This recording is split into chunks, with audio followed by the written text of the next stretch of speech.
안녕하십니까. 칸중국 코리아 이경옥입니다.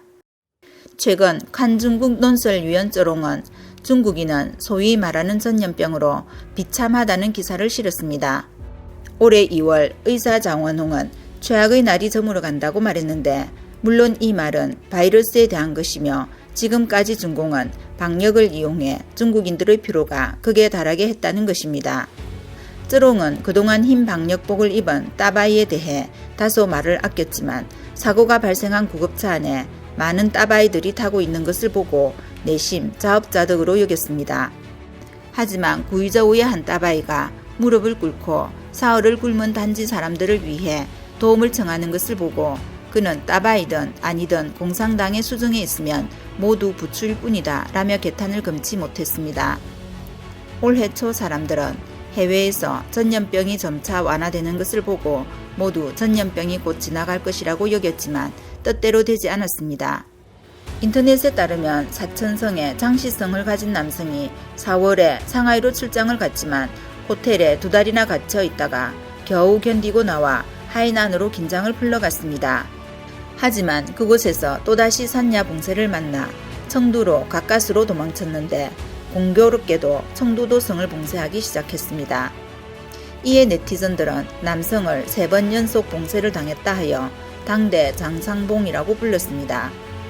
지난 8월 19일 중국 공정원 원사 이란주에는 신종 코로나 바이러스가 더 이상 A급 전염병이 아니라고 밝혔고 9월 초 장원홍은 우리는 정상 생활을 하지 않을 이유가 없다라며 일상으로 돌아가지 않으면 사람들의 영혼이 무너질 것이다 라고 다시 말했습니다. 비슷한 시기에 바이러스 원흉 스정리도 오미크론은 더 이상 내가 발명한 바이러스가 아니다 라고 말했습니다. 중국 전문가도 알고 백성도 안다면 중공도 당연히 알 텐데 왜 모두 알면서 죽어도 회개하지 않고 제로 정책을 주장하는가? 그들 중에는 전염병으로 부자가 된 이들이 있습니다. 그들이 공산당의 정책을 고칠 가능성은 낮습니다. 중공은 원래 벽에 부딪히더라도 뒤돌아보지 않는 습성이 있습니다. 문화대혁명만 보더라도 마오쩌둥이 죽지 않았다면 문화대혁명은 10년 이상 더 지속되었을 것입니다. 왜냐하면 마오쩌둥이 살아있는 한 문화대혁명이 털렸다는 말을 아무도 할 수 없기 때문입니다. 공산당은 권위와 복종을 중시하고 수령의 말은 하늘보다 크며 수령의 결의는 100% 실천해야 하기 때문에 시정 가능성은 없습니다. 또한 중공은 내참 제도가 있습니다. 공산당 고위급 지도자들은 전염병을 이용해 돈을 벌고 권력을 잡는 일이 벌어지고 있다는 것을 흔히 알고 있습니다. 물론 우스갯소리라는 사람도 있을 것입니다. 어쨌든 지금까지 진정으로 나라와 백성을 걱정하는 당원 간부를 몇 명 보지 못했는데 눈을 돌려보니 모두 나라를 갉아먹는 벌레들입니다. 이제 중공의 제로 정책을 분석하는 새로운 방법이 생겼습니다. 모든 것은 러우 전쟁에서 비롯됩니다. 전쟁 이전에 푸틴이 베이징 동계올림픽에 세간의 이목을 끌면서 참가했습니다. 시진핑은 매우 감동하여 말할 것도 없이 러시아에 많은 금전적 도움을 줄 것을 약속했습니다. 러시아는 동맹이 아니라 동맹보다 더 좋은 동맹이라는 신랄한 발언까지 했습니다. 중국 외교부는 심지어 중러 관계에 한계가 없다라고 말했습니다. 러우 전쟁이 발발했을 때 중공은 실제로 롤러코스터를 탄 것 같았을 것입니다. 러시아가 원했던 것은 돈이었고 특히 전쟁이 치열해 중공의 지원금은 계속돼야 했습니다. 시간이 흐를수록 러시아는 물귀신처럼 중공을 끌어들이고 있습니다.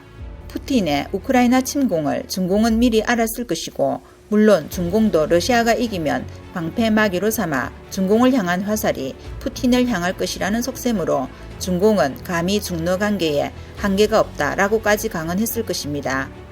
결과적으로 전혀 예상하지 못한 일이 벌어지고 있습니다. 푸틴도 예상하지 못했을 것입니다. 중공은 강렬해 보이던 러시아가 가랑이를 잡아당기고 미국과 유럽은 중공을 응시할 거라고는 예상하지 못한 것 같습니다. 러시아가 우크라이나에서 군대를 잃을수록 중공을 끌어들이려 합니다. 중공은 러시아의 눈치를 보고 있는데 어떻게 해야 할까요? 중공은 천진 깡패의 자해 방식을 배워 시간을 미루는데 전염병을 이용하기로 한 것입니다. 계약을 위반하면 러시아의 노여움을 살 것이고 위반을 하지 않으면 국제적 압박을 피할 수 없어 중국 인민을 괴롭히더라도 전염병을 이유로 러시아와의 약속, 특히 군사 원조를 이행하지 않으려는 것입니다. 사실 러시아만이 전쟁이 끝나기를 기다리고 있는 것이 아니라 중공도 전쟁이 끝나기를 간절하게 기다리고 있습니다. 이대로 계속된다면 중공의 파병은 면치 못할 것입니다. 이번 영상은 여기까지입니다. 구독과 좋아요는 격려입니다. 공유는 나눔의 시작입니다. 감사합니다.